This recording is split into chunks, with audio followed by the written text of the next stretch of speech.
You know what drives me crazy about morning routine videos is the people that don't have kids, who wake up at 4 a.m. and who seem to be superhuman. That is not me. My morning routine changes all of the time, but as an entrepreneur of a multi-six-figure business that allows me to travel and hang out with my kids and do all of the things that I want to do in this world, I wanted to provide my perspective of what a productive morning routine can look like for somebody whose life is constantly changing.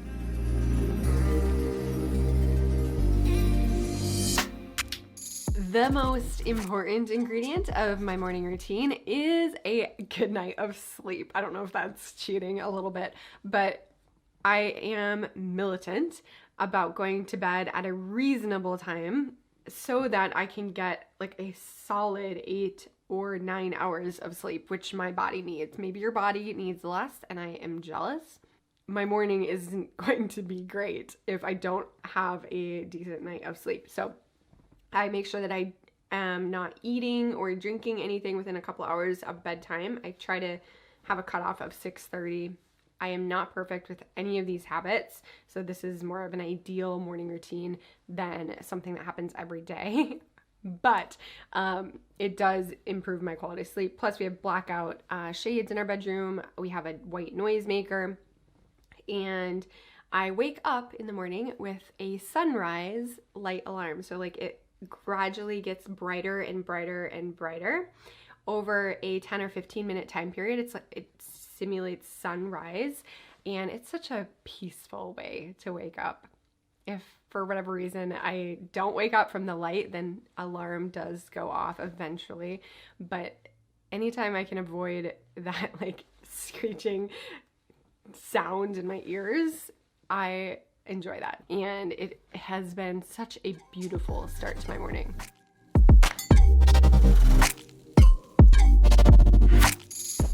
So from there, full disclosure, being a mom, being an entrepreneur, my first part of my morning is completely dependent on my kids' schedules. So if it's summertime and I'm up before them, then I'm able to complete the morning routine then.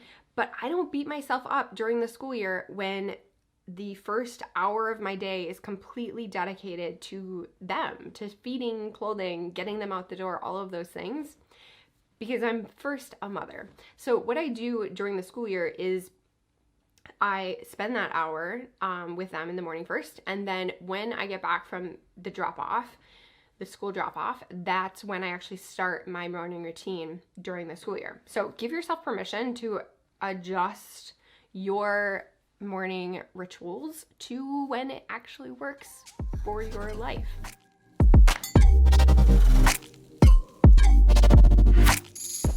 So from there, my morning rituals are a mix. I've found that I don't do great with having a very prescribed set of things that I do every day. My brain just does not like that.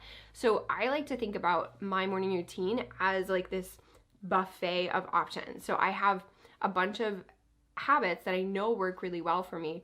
And some days I might do one of them, and then other days I might do a full like hour of these rituals.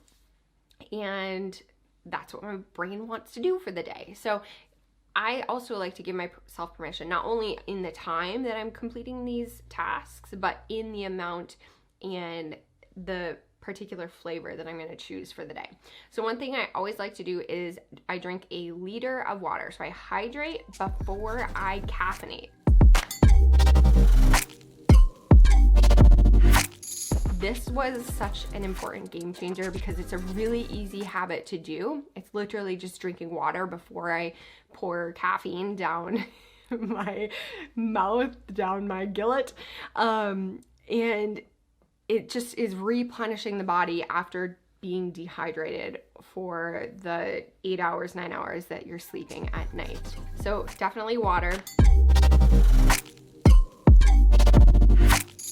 From there, I love to do a brain dump using the Artist's Way morning pages. I like to handwrite 3 pages of non-censored I think Tim Ferriss calls it like getting the monkey brain out of your head and onto paper. And it's such a beautiful way to clear the cobwebs, to like start the creative process moving, like just the self-generation of ideas.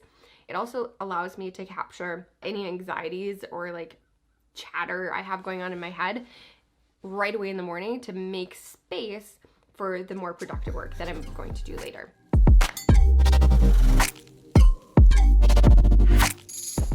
From there, I like to do some lists. So after the free form morning pages, I always like to do a gratitude list and an intention list, and then also just the literal to-do list for the day. I have to commit before I sit. I have to decide what I'm going to do with my time before I sit down at my computer. Otherwise, I'll get sucked into a million different tasks or emails or notifications. I like to write these lists to get my brain focused on the things that I want to focus on.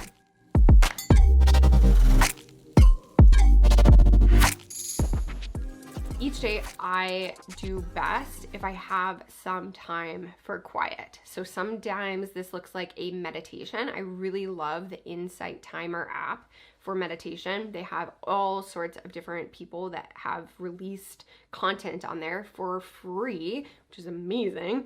And then I also love to do recorded self-hypnosis. So the app I use is called Grace Hypnosis. It is excellent. I am so in love. It's kind of like meditation with a goal. If you've never tried hypnosis before, and it is such a beautiful way to speak to your subconscious to create change that you want to create in your life.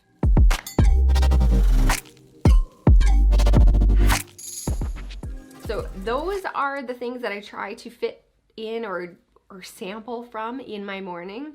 And then once I finally do sit down to complete that highest leverage task in the morning, my brain does really well when I have some like white noise types of recordings.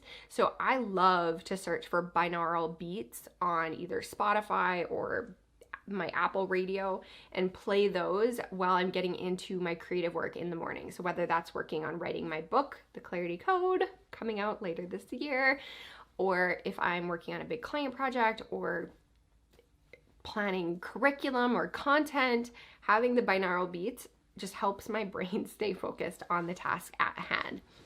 I also have this really cool phone safe in my office, so I can put my iPhone in there. I can set a timer for how long the safe is going to be locked for, and that stops me from any compulsions to like check my phone or to check social media when stuff starts to get hard, as it often does. And then finally, I have a lot of content blockers that I employ as I'm getting started with my day. So there's I have the newsfeed eradicator on Facebook. I literally have like news websites blocked from Chrome on my work computer. I have a bunch of content blockers on my phone. All of this helps me keep myself on track and creating the work that is going to make a difference in this world. I hope this was helpful. This is like the most non-routine morning routine ever that I've ever, maybe I'm not the person to teach about morning routines, but I did want to acknowledge that this looks different for everybody. So it depends on your brain, it depends on your schedule, it depends on your context of the rest of your life. And it's still really powerful to have these high leverage habits, these rituals that you fall back on to create your best work, to set yourself up for success, to make your success inevitable. So if you enjoyed this, please give me a thumbs up. It helps the YouTube algorithms, helps me reach more people. And be sure to subscribe, hit the notification bell if you want to see future videos that I release about entrepreneurship, branding, and psychology.